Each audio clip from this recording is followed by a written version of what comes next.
आप देख रहे हैं बीबीसी स्टडी क्लासेस। इसमें आपको डिटेल से बायो केमिस्ट्री एंड साइंस पढ़ाई जाती है। तो अभी तक आपने अगर चैनल को सब्सक्राइब नहीं किया है तो सब्सक्राइब कर दें और बगल वाले बेल आइकन को जरूर प्रेस कर दें, जिससे कि आने वाली नेक्स्ट वीडियो आपका नोटिफिकेशन आपको तुरंत मिल जाए। तो आइए स्टार्ट करते हैं। तो बच्चों, आज हमको क्लास 10 का क्या पढ़ना है, थर्ड अध्याय पढ़ना है, जिसमें आपका क्या है, धातु एवं अधातु। तो इसमें हमने बहुत सारी रासायनिक अभिक्रियाओं के बारे में पढ़ लिया था।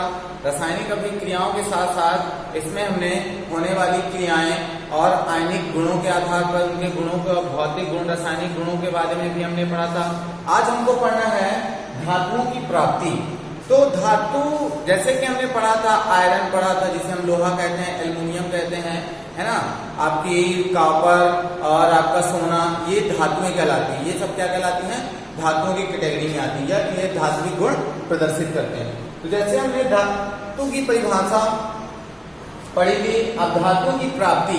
तो ये हमें सभी धातुएं कहाँ से प्राप्त होती हैं, आपके खनिज अर्थात भूमि से प्राप्त होती हैं। कहाँ से प्राप्त होती हैं, भूमि की भूपर्पटी से खनन उत्खनन करने पर हमें धातुएं प्राप्त होती हैं। तो कैसे प्राप्त होती हैं, ये क्या स्वतंत्र अवस्था में होती हैं? नहीं बच्चों, यह स्वतंत्र अवस्था में कुछ धातुएं होती हैं जो स्वतंत्र अवस्था में पाई जाती हैं, लेकिन सभी क्या होती हैं, संयुक्त अवस्था में पाई जाती हैं। जिनमें से आपकी सोना और आपका चांदी, ये प्लेटिनियम, ये धातुएं ऐसी होती हैं जो स्वतंत्र अवस्था में भूमि पर पाई जाती हैं। तो इनके बारे में जानेंगे। और जितनी भी धातुएं, वो क्या होती हैं, उनमें बहुत सारी अशुद्धियां और मिश्रण मिश्रित होते हैं। ठीक, तो उनका क्या किया जाता है, शोधन किया जाता है। क्या किया जाता है, शोधन। उनको साफ करके बहुत सारी ऐसी विधियां होती हैं जिन्हें अपचयित करके उन्हें साफ किया जाता है, जिसमें आपका शोधन होता है, भर्जन होता है, निस्तापन होता है। ठीक है, तो ये पढ़ते हैं। अब जैसे धातुओं का निष्कर्षण, तो धातुओं को निष्कर्षण से संबंधित सिद्धांत सर्वप्रथम एलिंगम ने, किसने,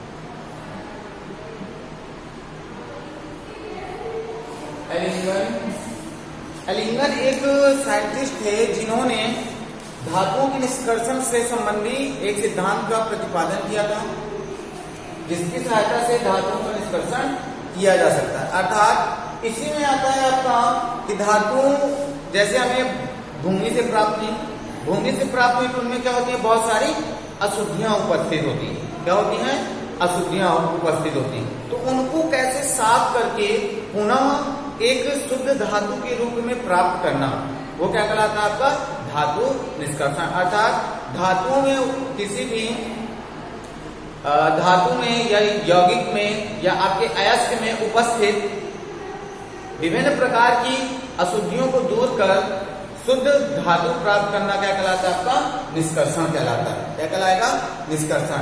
इसी में आता है अयस्क। अयस्क क्या है, अयस्क क्या कहलाते हैं, वे खनिज पदार्थ, क्या बताएंगे, वे खनिज पदार्थ जिनमें विभिन्न प्रकार की अशुद्धियां उपस्थित होती हैं और हमें भूपर्पटी से खुदाई के दौरान प्राप्त होते हैं, वो क्या कहलाते हैं, आपके अयस्क कहलाते हैं। या इसी में एक शब्द आता है आपका गैंग। क्या आता है, गैंग। तो गैंग की परिभाषा क्या बताएंगे, पृथ्वी से प्राप्त या पृथ्वी, देखिए गैंग की परिभाषा क्या बताएंगे, गैंग। तो गैंग पृथ्वी से प्राप्त वह खनिज पदार्थ जिनमें वे मिट्टी,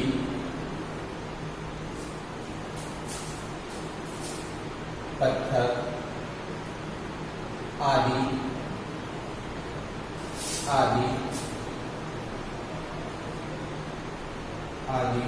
अशुद्धियां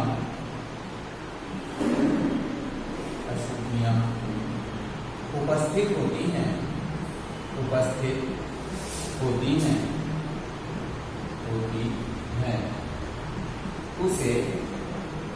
उसे गैंग कहते हैं। ये इसकी परिभाषा बता सकते हैं। अर्थात पृथ्वी से प्राप्त वह खनिज पदार्थ या अयस्क जिनमें क्या होती है, रेत, मिट्टी, पत्थर आदि अशुद्धियां उपस्थित होती हैं, उसे हम क्या कहते हैं, गैस कहते हैं। क्या कहते हैं, गैस कहते हैं। अब इसी प्रकार आपका क्या आता है, भर्जन और निस्तापन। तो भर्जन की परिभाषा क्या बताएंगे, निस्तापन की परिभाषा क्या बताएंगे, तो आइए देखते हैं इनकी परिभाषाएं। किसी भी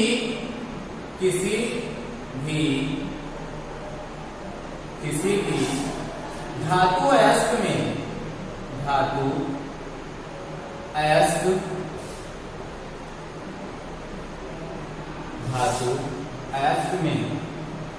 उपस्थित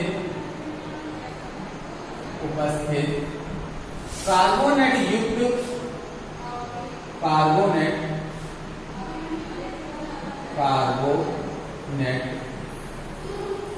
युक्त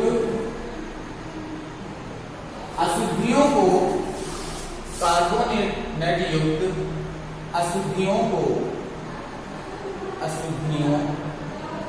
को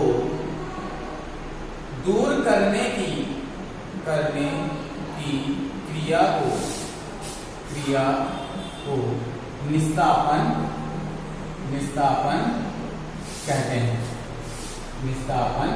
कहते हैं। ये आप इसकी डिफिनेशन बता सकते हैं। तो आइए समीकरण देखते हैं। जैसे हमारे पास क्या लिखा है, जिंक कार्बोनेट। क्या लिखा है, जिंक कार्बोनेट को जब हम गर्म करते हैं तब हमें क्या क्या प्राप्त होगा, देखिए, zinc oxide plus carbon dioxide क्या हो जाएगी, बाहर निकल जाएगी। तो आपको क्या प्राप्त होते हैं, धात्विक ऑक्साइड प्राप्त होते हैं, जिसे हम क्या कहते हैं, निस्तापन। इसी प्रकार आपका और देखो, हमको और इसको शुद्ध करना है तो इसकी क्रिया हम और इसको जला दें, गर्म कर दें। तो देखिए, जैसे ZnO प्लस क्या करने पर इसे गर्म कर दें, क्या करें, गर्म करेंगे तो ये ऑक्साइड क्या हो जाएगी आपकी, Zn2 प्लस ऑक्सीजन क्या हो जाएगी, बाहर निकल जाएगी। क्या करने पर, गर्म करने पर। इसी प्रकार ऐसे आपका और देखिए, कैल्शियम कार्बोनेट लिखा हुआ है। क्या लिखा है, कैल्शियम कार्बोनेट को जब हम गर्म करते हैं तब देखिए CaO प्लस आपका क्या हो जाएगा, कार्बन डाइऑक्साइड बाहर निकल जाएगा। तो ये क्या कहलाती है, आपकी निस्तापन की अभिक्रिया कहलाती है, निस्तापन की प्रक्रिया कहलाती है। तो ये बन जाएगा बच्चों आप लोगों से। तो आइए इसके आगे देखते हैं। देखिए, उपचयन ऐसी अभिक्रिया जिसमें इलेक्ट्रॉन क्या किए जाते हैं, त्यागे जाते हैं। इसी को हम क्या कहते हैं, ऑक्सीकरण भी कहते हैं। क्या कहते हैं, ऑक्सीकरण। अर्थात ऐसी क्रिया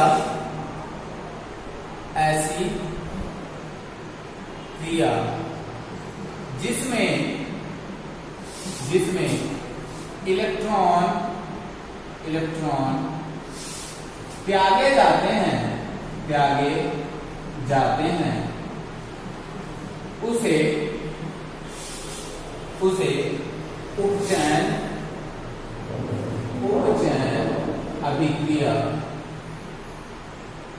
अभिक्रिया कहते हैं। फिर इसका उदाहरण, जैसे आपने Zn लिया और इसकी क्रिया कराई तो यहाँ पर Zn2 आयन प्लस 2 इलेक्ट्रॉन, ये क्या कहलाएगी, इसी को हम ऑक्सीकरण भी कहते हैं। क्या कहते हैं, ऑक्सीकरण भी कहते हैं। क्या कहते हैं, ऑक्सीकरण। ठीक है, ऐसे अभिक्रिया जिसमें इलेक्ट्रॉन त्यागे जाते हैं उसे हम क्या कहते हैं, उपचयन या ऑक्सीकरण कहते हैं। अब ऐसे आता है आपका अपचयन। अपचयन सेम इसी को उल्टा बताएंगे, ऐसी क्रिया जिसमें इलेक्ट्रॉन ग्रहण किए जाते हैं किए जाते हैं उसे क्या कहते हैं? आपकी अपचयन अभिक्रिया कहते हैं। क्या कहते हैं? अपचयन अभिक्रिया कहते हैं। एग्जाम्पल के लिए जैसे हमारे पास कॉपर 2 आयन प्लस 2 इलेक्ट्रॉन क्रिया कराओगे तो यहां पर क्या हो जाएगा? ये क्या कहलाएगा? आपका अपचयन अभिक्रिया कहलाएगी।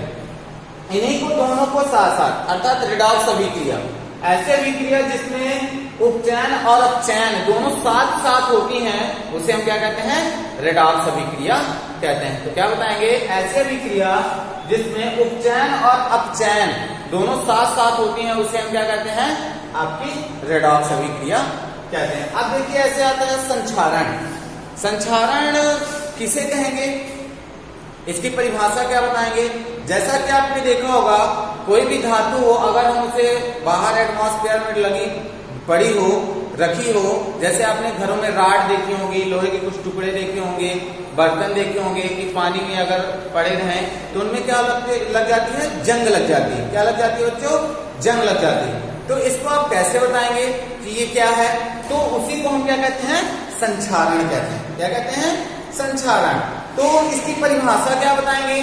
तो परिभाषा देखिए, किसी भी धात्विक पदार्थ का, क्या बताओगे? किसी भी धात्विक पदार्थ का वातावरण में या वायुमंडल में उपस्थित नमी से क्रिया कर धीरे धीरे नष्ट होना क्या कहलाता है? आपका संक्षारण कहलाता है। तो देखिए क्या बताएंगे? किसी भी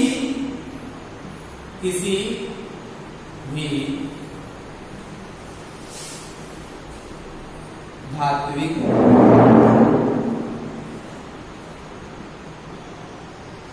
या दूसरा क्या बताएं? किसी भी धातु का वातावरण में उपस्थित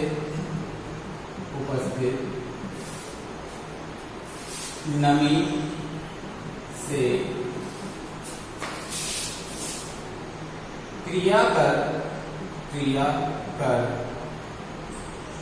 धीरे धीरे नष्ट होना क्या कहलाता है? आपका संक्षारण कहलाता है। क्या कहलाता है बच्चों? संक्षारण कहलाता है। ये जैसे उदाहरण क्या बताएंगे?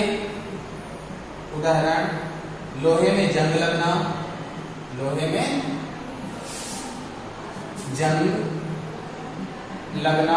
उदाहरण क्या बताएंगे इसका? जैसे Fe2O3 into XH2O, ये क्या होता है? आपका लोहे में जंग लगने का सूत्र होता है। तो इतना आप बता सकते हैं, बन जाएगा इतना। तो अब देखिए संक्षारण, इसी प्रकार क्या होता है? संरक्षण। क्या होता है?